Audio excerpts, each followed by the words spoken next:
മറ്റ് നിയോജക മണ്ഡലങ്ങളിലെ പ്രസിഡന്റുമാരായ സാജനമ്പാട്, പ്രജി,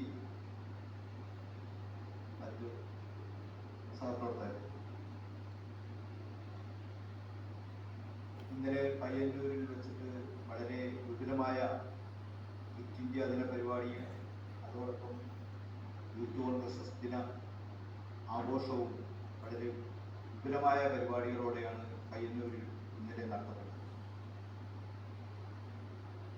ആ പരിപാടിയിൽ ആദ്യ അവസാനം പങ്കെടുക്കേണ്ട ഒരു വ്യക്തിയായിരുന്നു നമ്മുടെ ബഹുമാനപ്പെട്ട മന്ത്രി ശ്രീ രാമേന്ദ്രൻ സാർ. വളരെ ജാഥ, ഒരു 4 കിലോമീറ്ററോളം പ്രകടനം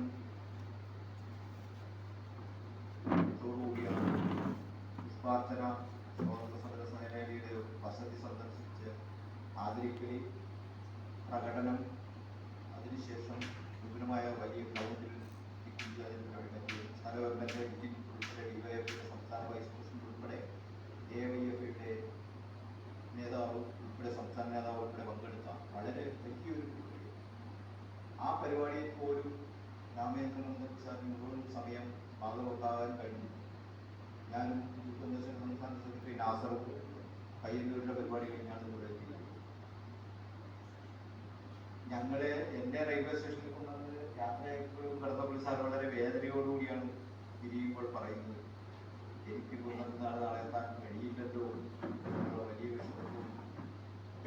പാർട്ടി സമ്മേളനവും പാർട്ടി പരിപാടിയും എന്ന് പറഞ്ഞാൽ വളരെ പ്രാധാന്യം കൽപ്പിക്കുന്ന ഒരു വ്യക്തിയാണ് നമ്മുടെ ലക്ഷ്മൺ സാർ. അദ്ദേഹം നിലമ്പൂർ ഉപതെരഞ്ഞെടുപ്പിന് മുമ്പ് കുറച്ച് ബുദ്ധിമുട്ട്, ശാരീരികമായ ബുദ്ധിമുട്ടുണ്ടായിരുന്നു. പക്ഷേ എങ്കിലും നിലമ്പൂർ ഉപതെരഞ്ഞെടുപ്പായതുകൊണ്ട് ഒഴിവാക്കാൻ കഴിയാത്തതുകൊണ്ട് 12 മുതൽ 17 വരെ ഒരാഴ്ചക്കാലം നിലമ്പൂർ അവിടെ താമസിച്ചുകൊണ്ടാണ് ഉപതെരഞ്ഞെടുപ്പ് വളരെ ആക്റ്റീവായി പ്രവർത്തിച്ചു. അതിനുശേഷം തിരിച്ചു തിരുവനന്തപുരത്ത് നിന്ന് ജൂൺ 1-ാം തീയതിയാണ് കുറച്ച് ബുദ്ധിമുട്ടുകൾ അനുഭവിക്കുന്നത്.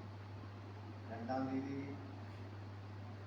സന്ധ്യയോടുകൂടിയാണ് ചെറിയ ഒരു പനിയുടെ ആരംഭം തുടങ്ങുന്നത്. 3-ാം തീയതി CMനോടൊപ്പം കോട്ടയത്ത് മേഖലാ അവലോകന മീറ്റിംഗ് 21 മന്ത്രിമാരും പങ്കെടുക്കുന്ന മീറ്റിംഗിൽ രാവിലെ 10 മണിക്ക് കോട്ടയത്ത് 21 മന്ത്രിമാരും പങ്കെടുക്കുന്ന പരിപാടിയാണ്. ഒരു രീതിയിൽ ഒഴിവാക്കാൻ പറ്റാത്തത്. പക്ഷേ ഞങ്ങൾ കുഴപ്പമില്ല, രാത്രി മാറിപ്പോകും എന്നുള്ള പ്രതീക്ഷയിലാണ് ഞങ്ങളെല്ലാം കിടക്കുന്നത്. രാവിലെ 4:30 മണിക്ക് എഴുന്നേറ്റ് 5:15 പുറപ്പെടണം എന്നുള്ള പ്ലാൻ ചെയ്തിട്ടാണ് രാത്രി കിടക്കുന്നത്. 4:30 മണിക്ക് വിളിച്ചിട്ട് എഴുന്നേക്കാതെ വരുന്ന അവസ്ഥയാണ്. എഴുന്നേക്കാൻ കഴിയുന്നില്ല, ഓർമ്മയില്ല. ആ സാഹചര്യത്തിൽ 5 മണിക്ക് തന്നെ മെഡിക്കൽ കോളേജിൽ കൂടി ICUലേക്ക് നേരെ അഡ്മിറ്റായതാണ്. അതിനുശേഷം വിദഗ്ധമായ medical board, Kottayam Thiruvananthapuram medical കോളേജിലെ മെഡിക്കൽ ബോർഡ് ചേർന്ന് എടുത്ത തീരുമാനങ്ങളും ചികിത്സയുടെയും ഭാഗമായിട്ടാണ് ഇപ്പോൾ ഓടി നടന്നുള്ള പൊതുപരിപാടികളിലൊന്നും പങ്കെടുക്കരുതെന്നുള്ള കർശന നിർദ്ദേശമാണ്.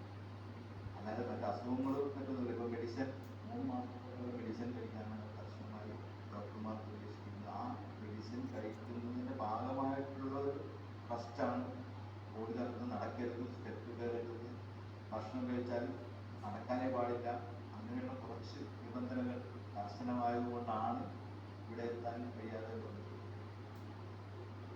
എങ്കിലും യൂബിയോടും എല്ലാവരോടും എല്ലാവരോടും പ്രത്യേകം പറയണമെന്ന് നിർദ്ദേശിച്ചാണ് എന്നെ കൊണ്ടുവരുന്നത്. മറ്റു കാര്യങ്ങളിലേക്ക് കടന്നാൽ വളരെ ശക്തമായ പ്രവർത്തനമാണ് എറണാകുളം ജില്ലയിൽ കുറച്ചു കാലമായി പുതിയ ജില്ലാ കോൺഗ്രസ് കമ്മിറ്റിയുടെ ചുമതല ശ്രീ അൽക്കാഞ്ചേരി അവർ താൽക്കാലികമായി ഏറ്റെടുത്തതിന് ശേഷവും തുടർ തെരഞ്ഞെടുപ്പിലൂടെ ജില്ലാ പ്രസിഡന്റായി വന്നതിന് ശേഷവും ജില്ലയിൽ കാഴ്ചവെച്ചുകൊണ്ടിരിക്കുന്നത് ഒട്ടനവധി പരിപാടികൾ തുടർ എന്ന് പറഞ്ഞാൽ ജില്ലയുടെ ഒരു പ്രവർത്തകർക്കും വിശ്രമിക്കുന്നതിനുള്ള ഒരു അവസരം ജില്ലാ പ്രസിഡന്റും നേതൃത്വവും നൽകുന്നില്ല എന്നുള്ളതാണ് ഒട്ടനവധി പരിപാടികളാണ്. കഴിഞ്ഞ ദിവസമാണ് വിപുലമായ ജില്ലാ ക്യാമ്പ് തമിഴ്നാടിൽ വളരെ ഭംഗിയായി നിങ്ങളെല്ലാം പങ്കെടുത്തിട്ടുള്ള ആളുകൾ നമുക്കെല്ലാം അറിയാവും.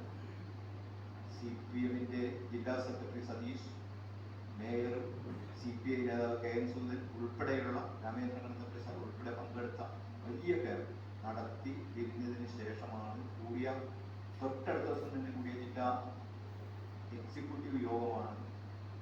വിപുലമായ ബ്ലോക്ക് കൺവെൻഷനുകൾ നടത്താമെന്ന തീരുമാനത്തിലെത്തി.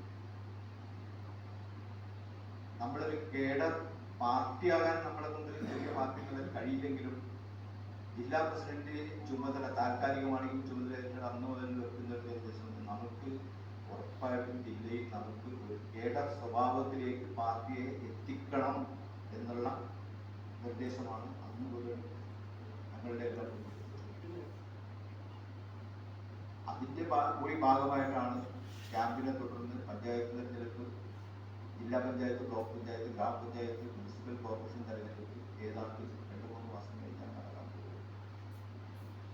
ആ തെരഞ്ഞെടുപ്പിൽ എല്ലാ നിയോജകമണ്ഡലങ്ങളിൽ നിന്നും അംഗങ്ങൾ തിരഞ്ഞെടുക്കപ്പെട്ട് വരണം എന്നുള്ള കർശന നിർദ്ദേശവും തീരുമാനമാണ് ജില്ലാ പ്രസിഡന്റ് നമ്മുടെ മുന്നിൽ ചെയ്യുന്നത്. ഞാൻ എൻ്റെ 80-90 കാലഘട്ടത്തിലേക്ക് ഞാൻ ഓർക്കേണ്ട അന്ന് സംഘടനാ പ്രവർത്തനവുമായിട്ട് ബന്ധപ്പെട്ടു മറ്റു ചുമതലയോട് ഞാൻ ഈ ചുമതലയാണ് പറഞ്ഞിട്ടുള്ളത്. എത്രയെത്ര അംഗങ്ങളാണ് പഞ്ചായത്ത് പ്രസിഡന്റ് വരെ. എൻ്റെ പഴയ ഓർമ്മ ശരിയാണെങ്കിൽ KP Joy master, KP professor master, ഓൾട്ടി വർക്കി, KP മുഹമ്മദ്, അച്ചുക്ക, ഒരിക്കലി, അങ്ങനെ ഒട്ടനവധി ജനപ്രതിനിധികൾ പഞ്ചായത്ത് പ്രസിഡന്റുമാർ വരെ ഉണ്ടായിരുന്ന നിയോജകം ഏതാണ്ട് 90-ന് മുമ്പ്. ആ കാലഘട്ടം ഞാൻ ഓർത്തു പോവുകയാണ്. അത് നമുക്ക് നിലനിർത്തി മുന്നോട്ട് ഏതെങ്കിലും പഞ്ചായത്തുകളിൽ തീർച്ചയായും സീറ്റുകൾ നേടിയെടുക്കാൻ നമുക്ക് കഴിയണം. അത് കഴിയണമെങ്കിൽ കേഡർ സ്വഭാവത്തിലൂടെ അച്ചടക്കത്തോടുകൂടി മേൽ കമ്മിറ്റികൾ നിർദ്ദേശിക്കുന്ന നിർദ്ദേശങ്ങൾ അനുസരിച്ചുകൊണ്ട് നമ്മൾ മുന്നോട്ട് പോയെങ്കിൽ മാത്രമേ നമുക്ക് LDF-ൽ സീറ്റുകൾ ലഭിക്കുന്നതിനും ആ ലഭിക്കുന്ന സീറ്റുകൾ നമ്മൾ വിജയിക്കുന്നതിനും നമുക്ക് സാധിക്കും. അതിനുള്ള പ്രവർത്തനം ഏതാണ്ട് 2-3 മാസം എടുക്കും. അതിനു മുമ്പ് സംസ്ഥാന കമ്മിറ്റി ഇടുന്ന പരിപാടികൾ വരുന്നുണ്ട്. അടുത്ത ദിവസമാണ് 13 ഞങ്ങൾ നിർവാസമിതി യോഗം മഞ്ചാഞ്ചേരി അവർക്ക് ഉൾപ്പെടെ സംസ്ഥാന നിർവാസമിതി യോഗം തിരുവനന്തപുരത്ത് ചെയ്തിട്ട് 14-ാം തീയതി. ആ യോഗത്തിന് മുഖ്യമായ മറ്റു പരിപാടികളും എന്നതിനെ ആലോചിച്ചുകൊണ്ടിരിക്കുകയാണ്. കോൺഗ്രസ് എസ്റ്റിന്റെ ചരിത്രം പറഞ്ഞാൽ കൂടുതൽ ജില്ലാ പ്രസിഡന്റിയുടെ എല്ലാ കാര്യങ്ങളും ഏതാണ്ട് പറയാവുന്ന കാര്യങ്ങളെല്ലാം തന്നെ വിശദീകരിച്ച് കഴിഞ്ഞതാണ്. എങ്കിലും കോൺഗ്രസ് എസ്റ്റിന്റെ പാർട്ടി രൂപം കൊള്ളുന്നത് തന്നെ അടിയന്തരാവസ്ഥയെ തുടർന്ന്. അടിയന്തരാവസ്ഥയും അടിയന്തരാവസ്ഥ പിൻവലിക്കലും തുടർന്ന് അത് കോൺഗ്രസിൽ നിന്ന് ഇന്ദിരാഗാന്ധിയെ പുറത്താക്കുന്നതും പിന്നീട് മാധ്യമങ്ങൾ പ്രസിദ്ധീകരിക്കുന്നത് ജനങ്ങൾക്ക് അറിയുന്നതിന് വേണ്ടി പ്രസിദ്ധീകരിക്കുന്നതാണ് സംഘടനാ കോൺഗ്രസും ഇന്ദിരാ കോൺഗ്രസും. ആ സംഘടനാ കോൺഗ്രസിന്റെ ബാക്കി പത്രമാണ് ഇന്ന് കോൺഗ്രസ് സാഹിബ് നൽകുന്നത്. സാക്ഷാൽ EMS-ഉം AK ആന്റണിയും കൂടിയാണ് ചർച്ച ആരംഭിക്കുന്നതും 1980 ആദ്യത്തിൽ ഇടതുപക്ഷ ജനാധിപത്യ മുന്നണി കേരളത്തിൽ രൂപീകൃതം 1980. അന്നു മുതൽ ഇടതുപക്ഷ ജനാധിപത്യ മുന്നണിയുടെ ഭാഗമായി ഉറച്ചു നിൽക്കുകയാണ് കോൺഗ്രസ്. നമ്മുടെ വീട്ടിൽ നേതാക്കന്മാർ അന്ന് കോൺഗ്രസ് എസിന്റെ നേതൃത്വത്തിൽ കേരളത്തിൽ നേതൃത്വം വഹിച്ചിരുന്നത് AK ആന്റണിയും ഉമ്മൻചാണ്ടിയും വയലാറിനെയും കടന്നപ്പള്ളിയും ജില്ലാ പ്രസിഡന്റും